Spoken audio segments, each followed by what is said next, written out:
Hi, మళ్ళీ ఒక వాయిస్తో వచ్చింది మీ ఈశ్వర్స ఎందుకు వచ్చిందో తెలుసా?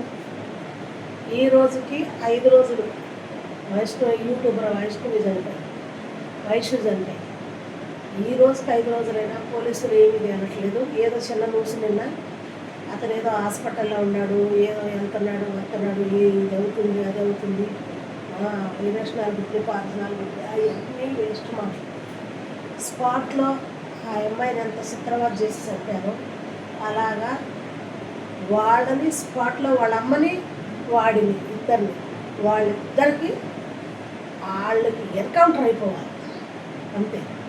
ఎన్కౌంటర్ అయిపోయి ఈ పిల్ల సాగు, ఈ యూట్యూబర్ సాగు ఏదైతే ఉందో దానివల్ల ప్రపంచానికి ఇంకా చాలామంది ఆడపిల్లలకి న్యాయం జరగాలి.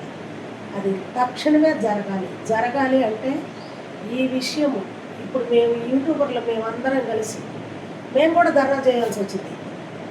ప్రభుత్వం స్పందించండి, ప్రభుత్వం దృష్టికి దీన్ని తీసుకెళ్ళండి, ఇది షేర్ చేయండి, ఈ వీడియోలన్నీ షేర్ చేయండి.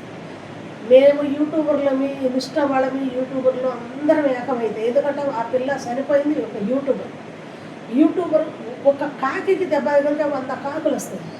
ఇవాళ ఒక యూట్యూబర్ ఆ పరిస్థితుల్లో నిస్సహాయ స్థితిలో మొత్తం మంది ఇచ్చి మరీ చంపేశారు ఒక 4 కుటుంబాలు. అలాంటి అమ్మాయికి న్యాయం జరగకపోతే యూట్యూబర్లందరినీ అవమానపడ్డట్టే. యూట్యూబర్లందరికీ పనికిరాడు. ఇవాళ ఆ యూట్యూబర్లు జరిగింది, రేపు ఇంకొక యూట్యూబర్లు జరిగింది. జరగదని గ్యారంటీ ఏముంది?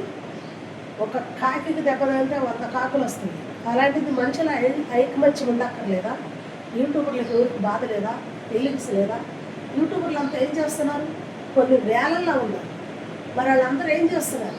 వాళ్ళ అన్నదమ్ములు ఎంత అన్యాయంగా ఎంత ద్రోగిస్తున్నారు. వాళ్ళ తల్లిదండ్రులు, వాళ్ళ అన్నదమ్ములు 15 మంది అన్నదమ్ముల మధ్యన ఆ పిల్ల ఎంత అన్యోన్యంగా ఉండాల్సిన పిల్ల ఈరోజు ఆ పిల్ల నేలపాలైంది. ఆ పిల్ల సమాధి మీద పడి ఆడ అన్నలను ఏడుతుంటే వాళ్ళ అన్నలు పడిపోయి నిద్రలు పోతుంటే ఆడపోయి అసలు వాళ్ళని చూస్తే కడుపు రగిలిపోతుంది, అన్నం తినబుద్దిగట్లేదు. యూట్యూబర్లంతా ఏం చేస్తున్నారు? అందరూ ధర్నా చేయాల్సింది. తక్షణం పోలీసు వాళ్ళకి నేను చెప్పేది ఒకటే, ప్రభుత్వానికైనా పోలీసులకైనా తక్షణం న్యాయం జరిగి వాళ్ళని చంపేయాలి, వాళ్ళకి ఎన్కౌంటర్ చేయాలి. దిశా చట్టం ఎట్టయితే వచ్చిందో ఒక చట్టం ఈ పిల్ల పేరు మీద రావాలి. వస్తేనే ఈ వరకట్నం సావులు తగ్గుతాయి. అందరికీ నా నమస్కారం. నేను ఇదే చెప్తున్నాను. నేను దయించి పోలీసు వాళ్ళకి కానీ ఈ ప్రభుత్వానికి కానీ ఇదే చెప్పటం. యూట్యూబర్ల తరపున నేను ఒక యూట్యూబర్గా ఉంటాను, సోషల్ మీడియాలో యాక్టివ్గా ఉంటాను. అందుకోసమే ప్రతి వాళ్ళకి ఇది షేర్ చేయండి. ప్రభుత్వం దృష్టికి, పోలీసు వాళ్ళ దృష్టికి, అందరి దృష్టికి వెళ్ళాలి.